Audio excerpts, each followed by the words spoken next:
هذه اللي نحن نسموها التيك بول بيتش، خاطر هي يعني حاليا موجوده على الشط.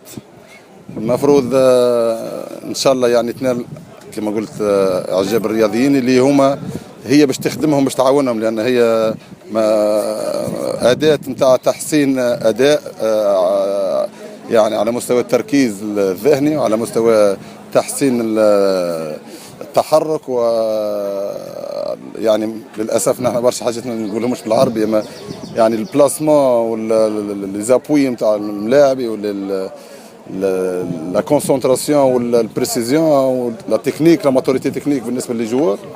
نتمناو اللي تاخذ حظها في بلادنا باش يستفادوا منها اولادنا بالاخص اللي هما لي جينيراسيون اللي طالعين، وبالطبيعه حتى الحاضر ينجم تفيدوا، وان شاء الله يعني نشوفوها معممه سواء في دور الشباب والا في مدارسنا والا في معاهدنا والا حتى في شطوطنا، لان هي لعبه متميزه وممتازه، وان شاء الله يعني تفيد الرياضيين نتاعنا ان شاء الله.